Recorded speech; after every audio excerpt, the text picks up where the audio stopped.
Selamat Tahun Baru 2026. Menjelang tahun 2026 ini satu kenyataan yang agak mengejutkan daripada Presiden Patipas. Ya, kenapa Presiden Patipas sanggup mengeluarkan kenyataan yang kita boleh anggap sebagai biadab dan juga menyesatkan. Jadi benarlah kata Muhyiddin Yassin bahwa PAS ini adalah parti ajaran sesat. Ya, terkini adalah apabila Presiden Lebay PAS ini menggelar mereka yang tidak sefahaman politik dengan mereka sebagai anjing dan kadam kepada syaitan. Begitu bodoh bangang, begitu tololnya ya pemikiran seorang ulama seperti ini, sahabat-sahabat semua. Itu pandangan saya lah. Ya, bagaimana dengan Anda? Dan satu perkara yang menarik juga untuk saya kongsikan, ya kenapa Speaker Dun Perlis ya daripada Parti PAS ini menarik balik untuk mengadakan pilihan raya kecil di Perlis selepas 3 adun PAS dihentikan serta-merta.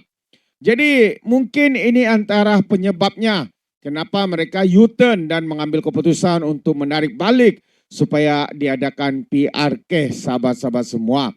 Jadi saya ingin membawakan Anda, mungkinkah ini sebabnya BNPS boleh tewaskan PAS di Perlis, dan karena itulah PAS mengambil tindakan untuk menarik balik kenyataan Speaker Dewan mereka di Dun Perlis. Jadi PAS berdepan dengan risiko kekalahan sekurang-kurangnya 2 kursi Dewan Undangan Negeri di Perlis sekiranya pilihan raya kecil dilaksanakan, kata bekas Setiausaha Sulit kepada Muhyiddin Yassin Marzuki Muhammad.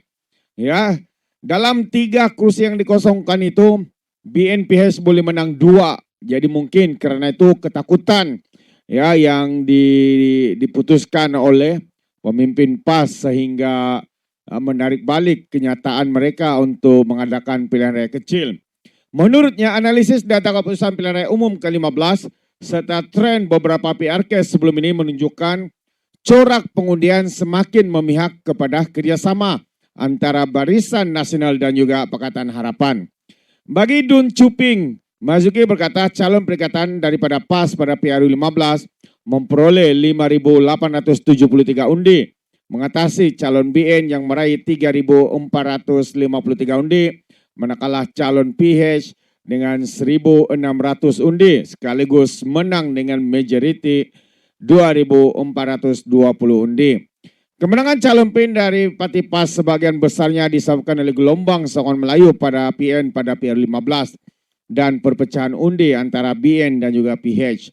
Ketika ini gelombang PN dalam PRU 15 telah surut dan tren beberapa PRK sebelum ini menunjukkan undi BN dan PS adalah transferable. Jelasnya yang menyambut baik keputusan PAS untuk tidak mengadakan PRK bagi 3 kursi terbabit, yaitu Cuping, Guar Sanji, dan Bintong. Beliau berpendapat lagi jika BN meletakkan calon melawan PAS, penyokong PS akan solid menyokong calon BN, seperti mana yang ditunjukkan dalam PRK, Mahkota, dan Air Kuning. Jadi jika berlaku 100% perpindahan undi PS kepada BN, majoriti calon PN di kursi ini akan berkurang kepada 18 undi sahaja. Dengan kemelut yang sedang melanda PAS di Perlis, hubungan dingin parti itu dengan Istana Perlis, dan tren kembalinya penyokong UMNO mengundi UMNO semula 880 ini kemungkinan boleh melayang dengan mudah, katanya. Dalam masa yang sama, Marzuki turut menolak anggapan bahwa pertelahan terbuka antara UMNO dan DAP berhubung isu pengampunan Najib Razak akan memberi kelebihan kepada PAS jika PRK diadakan. Ujarnya, meskipun wujud perang mulut antara UMNO dan DAP, kedua parti akan bertindak secara rasional demi kepentingan mengekalkan kerajaan perpaduan. Bagi DAP PH, apapun perang mulut antara parti itu dan UMNO, mereka akan tetap menyokong calon UMNO dalam pilihan raya. Ini karena menyokong UMNO bermaksud mengekalkan kerajaan perpaduan. Mengekalkan kerajaan perpaduan maksud mengekalkan DAP dan PS di tampuk kuasa. Jadi menyokong calon PH UMNO adalah pilihan rasional, katanya. Beliau menambah UMNO yang juga mengambil pendekatan rasional dengan mengendurkan ketegangan bersama DAP dan PS bagi memastikan kemenangan dalam PRK. yang disifatkannya penting dalam usaha memulihkan atau pemulihan parti selepas prestasi terburuk pada PRU15.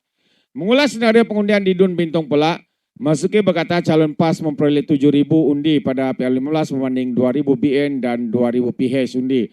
Jadi gabungan undi PH dan BN 5.000 menjadikan perbezaan dengan PN hanya sekitar 2.000. Undi asas PAS di Bintung dalam PRU14 hanyalah 2.000, manakala undi asas BN 3.000.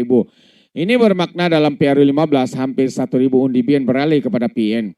Jika 1.000 ini kembali kepada BN seperti tren yang ditunjukkan dalam beberapa PRK sebelum ini, kursi ini juga berada dalam situasi yang amat bahaya, ulasnya. Sehubungan itu beliau berpandangan UMNO mempunyai peluang realistik untuk memenangi sekurang-kurangnya 2 daripada 3 kursi DUN berkenaan jika PRK diadakan. Dalam masa yang sama, Marzuki menyifatkan tindakan Speaker Dewan Undangan Negeri Perlis menghantar notis kepada Suruhanjaya Pilihan Raya bagi mengadakan PRK sebagai langkah yang terlalu tergesa-gesa. Bagi siapa jam degan apabila Speaker Perlis menghantar notis kepada SPR untuk mengadakan PRK, tambahnya. Mungkin selepas mereka berkira-kira, ya kira undi, kira ini, akhirnya mereka sadar ya bahwa kursi yang mereka menang ini mungkin akan hilang ataupun dirampas oleh PHBN sekiranya pilihan raya kecil diadakan. Alright, gelar anjing kadam syaitan dibimbangi tanda kegelinciran alim. Ini kenyataan bekas ulama PAS yang kini sudah pun keluar daripada parti PAS menempelak kenyataan daripada Presiden PAS, yaitu Timbalan Pengurusi Majelis Ulama UMNO ini, Datuk Wira Dr. Khairuddin Takiri, menegur keras kenyataan Hadi Awang yang melabelkan pihak yang tidak sehaluan dengan PAS sebagai anjing yang menjadi kadam kepada syaitan. Beliau juga bekas Setiausaha Majelis Syura Ulama PAS menyifatkan ungkapan Presiden Parti Pembangkang tersebut sebagai gopo dan gelojo. Menurutnya, tirai politik kepatihan pada tahun 2026 seolah-olah dibuka dengan metafora binatang, khususnya anjing yang digunakan dalam konteks menghina perbezaan pandangan politik. Dr. Khairuddin berkata dalam Al-Quran, anjing sememangnya pernah dijadikan metafora, antaranya merujuk pada golongan berilmu yang melacurkan ilmu demi kepentingan duniawi seperti yang disebut dalam surah Al-A'raf ayat 175 hingga 176 katanya.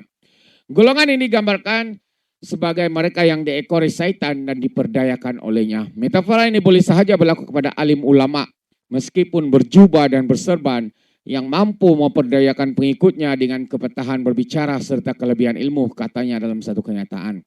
Jadi semalam, Hadi Awang menerusi Sri Minda Presiden bagi tahun 2025 mengutuk pihak yang dianggapnya tidak mempunyai kesepahaman mendalam tentang politik berteraskan ilmu mengikut kacamata parti itu. Katanya dalam artikel politik tidak berpisah daripada Islam itu susulan krisis Perikatan Nasional di Perlis yang kemudiannya menyaksikan perubahan besar menteri besar daripada PAS kepada Bersatu. Tapi katanya PAS berpolitik dengan ilmu dan matang dalam memahami isu serta tidak boleh diganggu oleh mereka yang tidak bertafaku dan dalam politik dan halakan anjing yang menjadi kadam kepada syaitan yang mengacau dalam perjalanannya, kata Hadi Awang. Jadi mengulas lanjut, Dr. Khairuddin menegaskan ketamakan terhadap dunia boleh muncul dalam berbagai wajah akibat godaan syaitan. Malah seorang alim ulama juga tidak terkecuali daripada risiko tergelincir dalam kefahaman ilmu.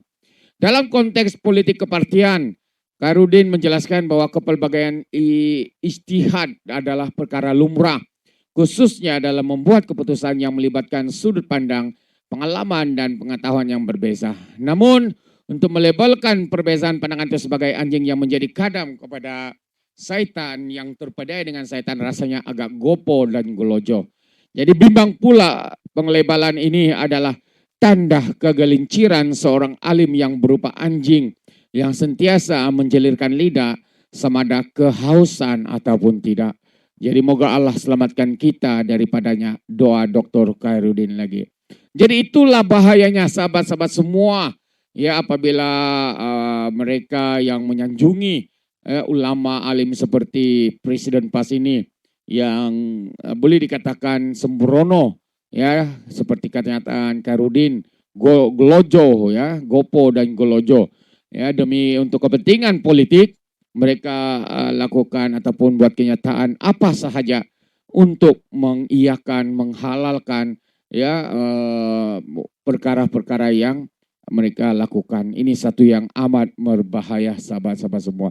Jadi itu sedikit pandangan daripada saya. Adakah Anda setuju atau tidak? Anda berikan komen di dalam ruangan komen. Jadi terima kasih, sampai di sini saja. Izinkan saya untuk mengundurkan diri dan sehingga kita berjumpa lagi dalam info dan update yang seterusnya. Sekian, bye-bye.